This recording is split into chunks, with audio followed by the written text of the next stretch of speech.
of benefit, some kind of potentially a pardon, a clemency from President Trump. For the second time in a week, the president refused to rule out a pardon for Maxwell Monday.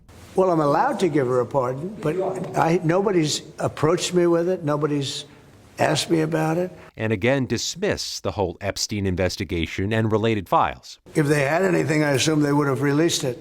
The whole thing is a hoax. But even some of Trump's fiercest allies disagree. This is not a hoax, in other words. Oh, it's not a hoax. Of course not. I mean, they're real victims here. Meanwhile, Democrats are criticizing the president for using the word privilege to describe the island where Epstein lived and committed crimes. I never had the privilege of going to his island, and I did turn it down. It's notable, despite the Department of Justice's meeting with Maxwell last week, it's urging the Supreme Court to reject her petition. If the High Court does agree to hear the case, it most likely won't do so until the next term, meaning, Nate, a decision wouldn't be handed down for months. All right, and we will stay tuned. Scott, thank you. Now to a CBS News investigation into the death of Jeffrey Epstein. The missing minute, you might have heard or read something about this recently, in the surveillance footage at the jail where the convicted sex offender died in 2019 may not be missing after all. The Justice Department released nearly 11 hours of that footage last month, including this moment where the time code jumps forward 1 minute before midnight. A source tells CBS News the FBI actually has a copy of the video without that cut. Now, it's unclear why it wasn't released originally. Our investigation found other inconsistencies with the video as well. To share his new reporting on this, Scott McFarland joins me now. Scott, what do we know? Our CBS News investigation led by Dan Rutnick finds that there are some issues with whatever that video was that was released by the U.S. Department of Justice. Was it an original or was it a copy? Forensic reviews of the video indicate it was a copy of a video, not the raw original thing. That's a pressing issue because the deputy FBI director said they were going to release the raw video. There are certain moments where you see a cursor on the screen of the video, the way you would if you were recording it maybe off your phone from a screen that was showing the initial video. There's metadata and indications of edits in the video that this is not the original, raising the question, is there a missing minute or is there a missing minute from the edit of the footage? There's other concerns as well, including consistencies that may be called into question based on what the Department of Justice said about this footage. Take a look. Epstein was held at the Metropolitan Correction Center in Lower Manhattan in a unit separate from the general population known as the Special Housing Unit, or SHU. The unit has 3 wings, each with 2 levels. Epstein was held in the upstairs L tier of his wing. That tier is accessed by a set of stairs from the central common area. Directly adjacent to those stairs is the officers' station, where on-duty corrections officers spend most of their time. The Inspector General report says several cameras in the unit were streaming a live feed to a remote location in the prison, but no one was watching them. Malfunctioning equipment meant only one camera recorded the general area. That camera captured part of the common area, including the officer's station and a sliver of the staircase leading to Epstein's cell. The footage begins at 7:40 p.m. the night before Epstein's death. You can see staff and inmates moving about, preparing for the nightly lockdown. That's the officer's station in the background. Only 2 employees have been publicly identified. Tova Noel, a corrections officer pulling a double shift that began at 4 p.m., and Michael Thomas, a materials handler who won't arrive until midnight. Epstein is seen for the first and only time on camera at 7:49 p.m. when the Department of Justice said he was escorted to his cell from another wing of the unit. It's important to note here, you don't actually see Epstein ascend the stairwell to his cell block.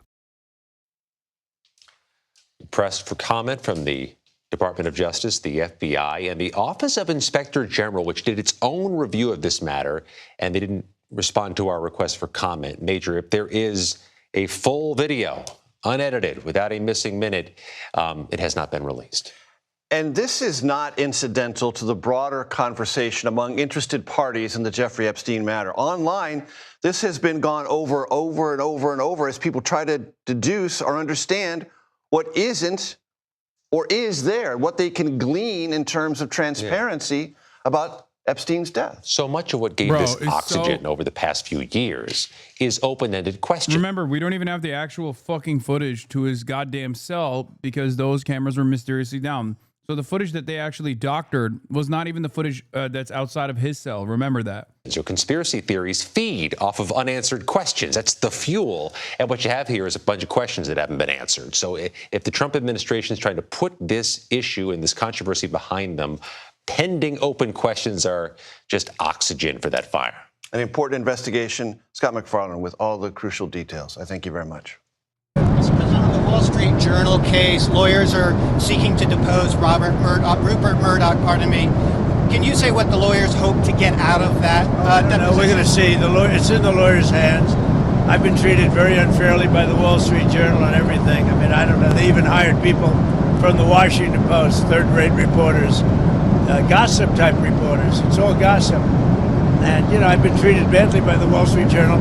I would have assumed that Rupert Murdoch controls it, but, maybe does, maybe doesn't.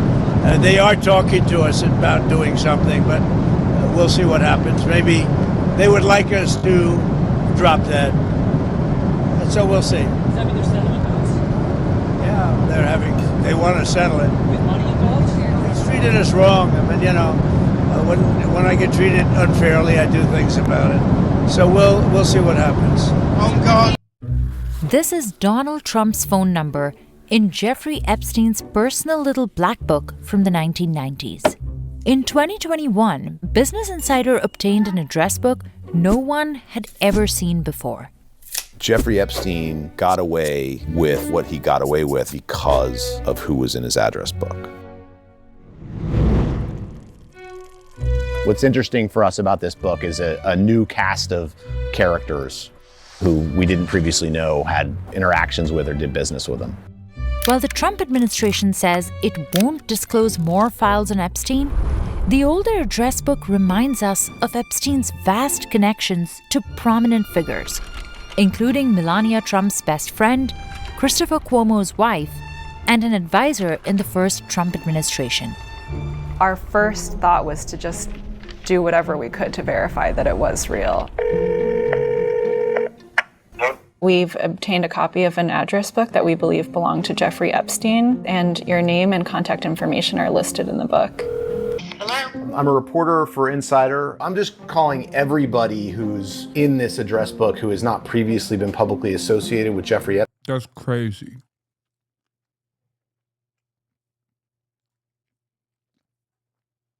Bro, you get a call like that, you're like, nope, wrong number. I don't know who the fuck you're talking about. Epstein. We need to make sure it was a real artifact that really represented something about Jeffrey Epstein and his connections to people. The story is not one that sounds exactly believable. Someone dropped Jeffrey Epstein's address book in the 90s and now belongs to some guy who lives on a farm in Vermont.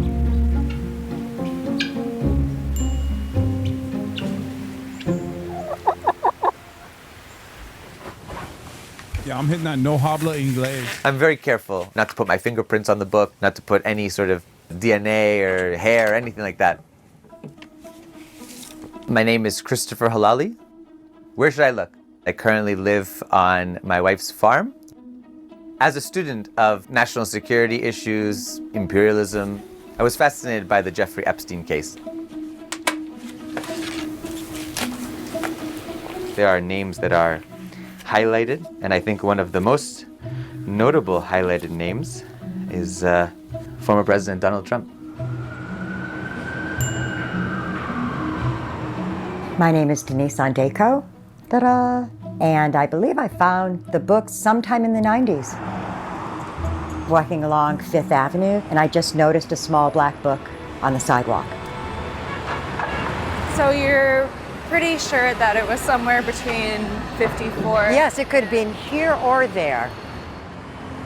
We have spoken extensively with Denise, and we found her story to be credible.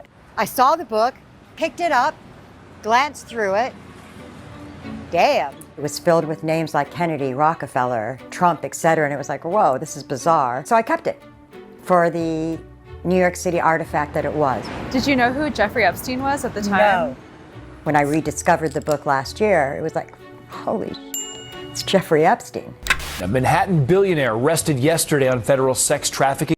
I think it's a little crazy that someone seemingly dropped it, but who knows? It's a bit suspicious, but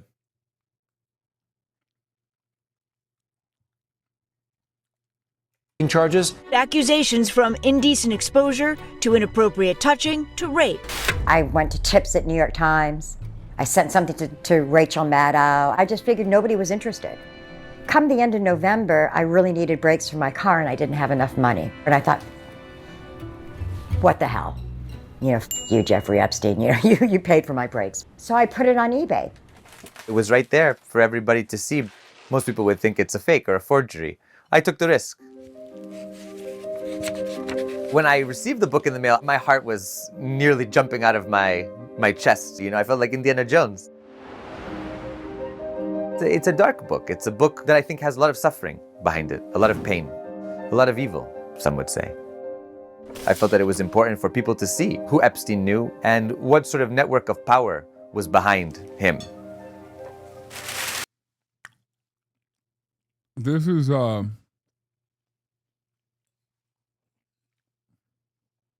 this is a little bit of an odd cat, a little bit of an odd fellow.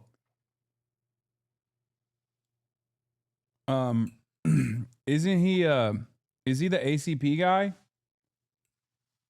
I feel like I know his name. I feel like I've heard his name before.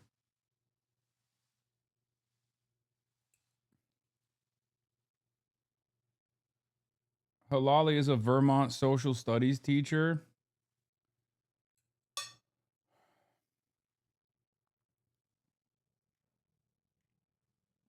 Halali, a Vermont social studies teacher who ran unsuccessfully for Congress as a member of the Communist Party in 2020, now serves as the American Communist Party's international secretary. Yeah. Right now I'm packaging the book for forensic analysis and handing it off to a team of journalists. If it comes back and it's not authentic, it's a pretty awesome forgery, I have to say. One of the moments in the public waking up to the magnitude of his crimes was the publication in 2015 of an address book belonging to Jeffrey Epstein. And what was stunning about it was it contained the names of Donald Trump and Mick Jagger, Prince Andrew, Bill Clinton. And it sort of woke people up to the fact that this was a guy who had access to the halls of power.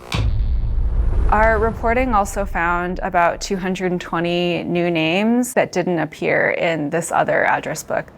If someone were to concoct a fake book to trick journalists, they would start by taking those names from the other public little black book and putting them in this one. So we start by sort of correlating the names, and then we just started calling people in the book whose names have not been previously associated with Jeffrey Epstein. Hello? Hi, I'm trying to reach Elena Kayem. This is she? Hi, I'm calling for Suzanne Urcha. Would you be able to connect me with her? For who? I'm trying to reach Joan Severance. We don't currently represent Joan. The number you dialed is not in service. I'm trying to reach Michael Cutlip. This is he? Elena Barmakova. Who's calling? I'm working on a story about an address book that we believe belonged to Jeffrey Epstein. Do you mind if I'm recording this call? I do mind. Okay, give me 1 second. I haven't seen or spoken to Jeffrey since the late 90s. For them to say, yes, I knew him in the 90s, gives credence to the idea that the book is real. It's not the case that everybody who was in his address book was an enabler of Jeffrey Epstein. It's more adding to the body of knowledge to keep chipping away at the mystery. She was not interested in speaking. These are some of the prominent names we reached out to. None of them had ever been publicly associated with Epstein before. Suzanne Urcha, Melania Trump's best friend. She later married Woody Johnson, who now owns the New York Jets. Carl Icahn, special advisor to Donald Trump during his presidency. Christina Grieven, the wife of Christopher Cuomo. Jill Harth accused Donald Trump of sexual assault. Stephen Ratner led Barack Obama's efforts to resuscitate Detroit. Marty Peretz, longtime mentor to former Vice President Al Gore. Les Gelb was a legendary New York Times columnist. Sandy Warner was the chairman and CEO of JP Morgan until 2000. Billionaire John Katzimatidis, who told us that he offered Epstein a ride and Epstein sent him a 3-foot bottle of champagne in thanks. And this just goes to show that in the 1990s, he was sort of cultivating a much larger orbit that we can see evidence later on. How you doing? Good, how are you? We also engaged the services of a forensic examiner who's familiar with authenticating documents. I was cautious because I didn't want to cross over into an area that the FBI was investigating. My name is Dennis Ryan, and I'm a forensic document examiner. I'm confident that the book is probably circa 1995 to 2000. One of the factors was the Gestetner imprint that's on the Velo bind. Their organization was certainly out of production by 1998 to 2000. It would be very difficult to make up a book with that imprint. The most important thing is the change in the area code. So here's Donald Trump's entry in the 1990s address book. You can see that his Palm Beach phone numbers feature a 407 area code. Now, if we look at Trump's entry in the address book from the early 2000s, you can see that he has the same phone numbers listed for Palm Beach, but with a different area code, 561, and that area code was introduced in 1996. Jeffrey Epstein is still such a mystery. Over a year after he's died.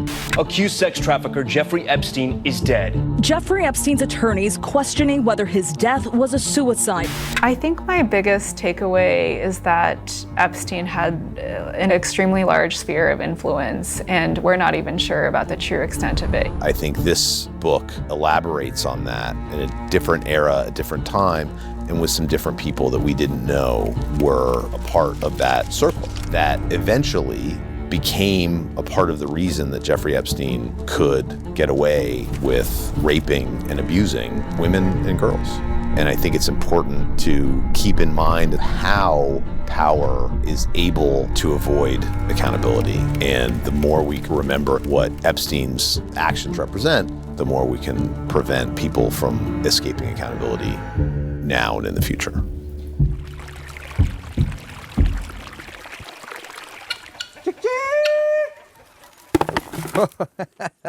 What a weird turn of events, how serendipitous the whole thing has played out. Unbelievable. I just remember having that thought, should I keep this? If it was a heavy something or other, I probably would have tossed it. I think it's an interesting story, you know. One book with the FBI, one book on the farm. It's fascinating.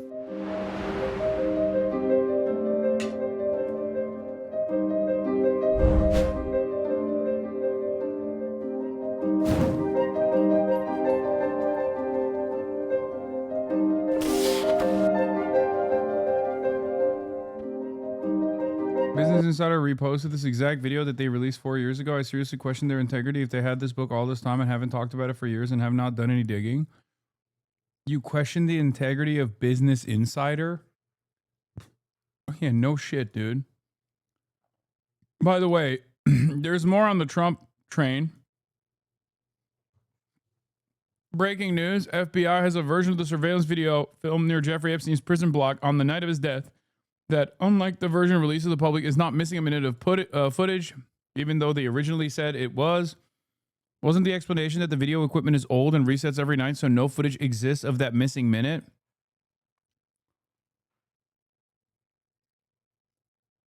Also, there was more time missing in the released video per Wired. CBS is claiming that the released video is likely a screen capture that was sped up for some reason, offering one explanation for the gap in time. Definitively. Here is Pam Bondi saying the minute doesn't exist. On that, and the minute missing from the video, we released the video showing definitively the video was not conclusive, but the evidence prior to it was showing he committed suicide. And what was on that, there was a minute that was off the counter. And Like, I don't care about this missing minute that much. I don't think it's like the big fucking the big revelation will come from this missing minute. It could be a number of different reasons. It's just like, but as is the case with everything else, their response invites more curiosity.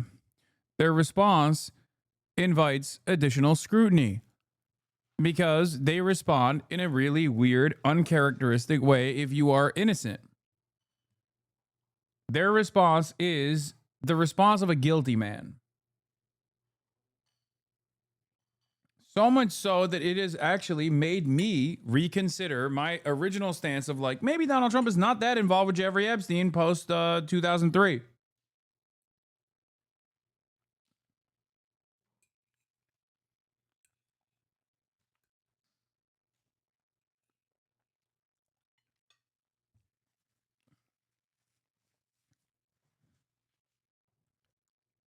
Do you see what I mean? What we learned from Bureau of Prisons was every year, every night, they redo that video. It's old, from like 1999. So every night the video is reset, and every night should have the same minute missing. So we're looking for that video to release that as well, showing that a minute is missing every night. And that's it on Epstein. Mr. President, back to you on that.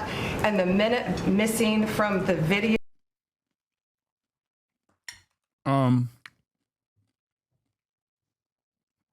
None of this makes sense. Are the cameras operating on different security systems?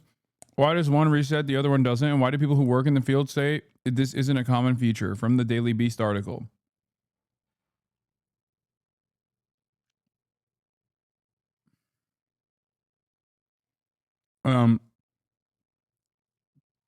Yeah, it's just like a very weird, very strange way to deal with this. And it's making me think that they're more guilty than I previously assumed they were. There's also this side of the story. Real Donald Trump says he ended his friendship with Jeffrey Epstein because the pedophile stole underage victim Virginia Giuffre from his Mar-a-Lago spa. This is audio only from the White House, or not from the White House, but like it was released because he was on Air Force One, where Trump says people were taken out of the spa hired by Epstein. I told him, we don't want you taking our people, whether it's spa or not spa. He did it again. I said, out of here. Was one of the stolen people Virginia Giuffre? I think so. He stole her. Mr. President, Epstein has a certain reputation, obviously. But just curious, were some of the workers that were taken from you, were some of them young women? Were some of them young women? Well, I don't want to say, but everyone knows the people that were taken. And it was the concept of taking people that work for me is bad. But that story's been pretty well out there. And the answer is yes, they were. Yes, they were young women? What did they do? In the spa. In the spa? Yeah, people that work in the spa. I have a great spa, one of the best spas in the world at Mar-a-Lago. And people would take. Bro, you're talking about one of the most notorious sex trafficking victims that was literally trafficked out of Mar-a-Lago as a minor. What are you saying, man? Like, he's incapable, dude. Look at it. I'm gonna do it again. Yeah. What did they do? In the spa. In the spa? Yeah, people that work in the spa. I have a great spa, one of the best spas. I had one of the best spas. Some of the best miners working at the spa. Jeffrey Epstein liked it so much because they were the best miners working at the spa. That's right.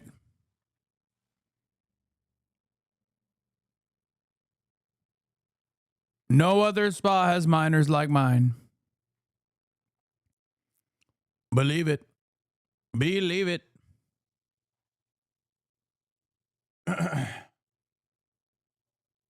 Are we sure it's not a deep fake? No. Spas in the world at Mar-a-Lago, and people were taken out of the spa, hired by him.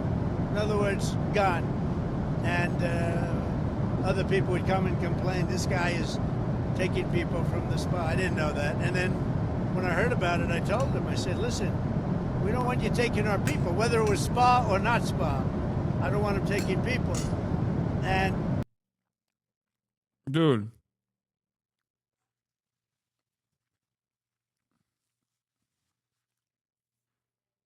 What's so insane about this is, bro, this isn't in 1997 or in 2003. This is in 2025. Why are you still saying it like that?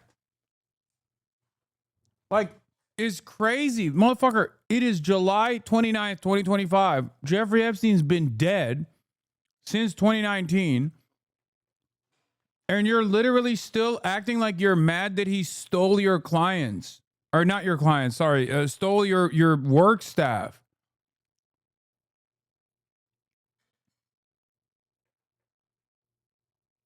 Like, what do you mean? Dog, the people that you're talking about were sex trafficked underage by Jeffrey Epstein. How is that your number one gripe?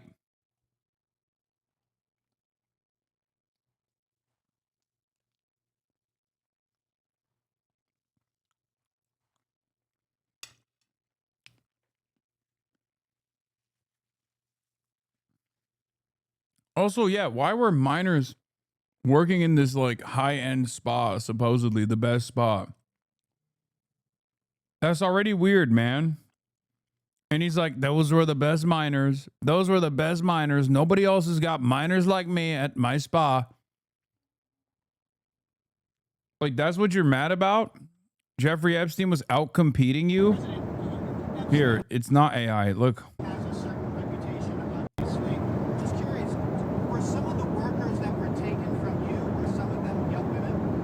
Were some of them young women? Well, I don't want to say, but everyone knows the people that were taken. And it was the concept of taking people that work for me is bad. But that story's been pretty well out there. And the answer is yes, they were. Yes, they were young Yeah. women. What did they do? In the spa. Jobs in the spa. Yeah, it's people that work in the spa. I have a great spa, one of the best spas in the world at Mar-a-Lago. And people were taken out of the spa, hired by him. In other words, gone. And other people would come and complain, this guy is taking people. Dog, they weren't hired by him. They were sex trafficked. Like, again, we know this. We know this because of the 2008 conviction, which includes one of the most famous victims, Virginia Joffrey, that was trafficked out of Mar-a-Lago. He didn't hire people from your spa. I don't know why those people were working at the spa to begin with. But he didn't like steal those employees from you. He sex trafficked them.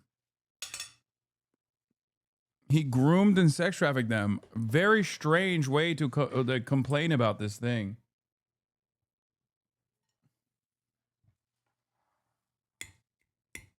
Truly shocking, even for Trump.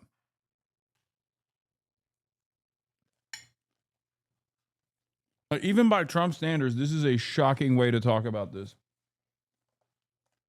Because his defense is exactly like saying Jeffrey Dahmer stole my lunch. Yeah. I was going to eat my own parents, and then Jeffrey Dahmer stole my mother and ate her instead. I was going to do it.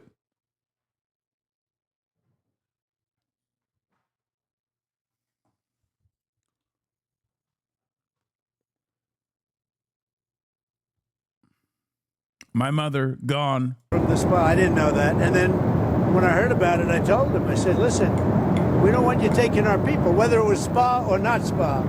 I don't want him taking people. And he was fine. And then not too long after that, he did it again. And I said, out of here. Mr. President, did one of those stolen, persons, that include Virginia Jeffrey? I don't know.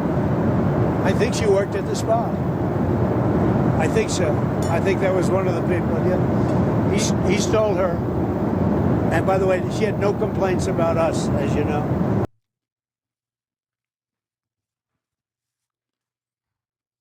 Yeah, she's dead, man. She died recently. Also, she was a child. She was literally a child, a little child. She was 16 years old. What the hell is happening? Actually insane. Anyway. I don't understand why Donald Trump finds a way to fucking incriminate himself every single time. Like anytime he tries to talk about this situation, he just like further incriminates himself. He comes across so fucking weird. Anyway, let's move on from that to Sydney Sweeney's jeans campaign, which created major backlash. Okay. I know Jay Mershon really wants me to cover the story. He's been losing his fucking mind. Here, let's take a look.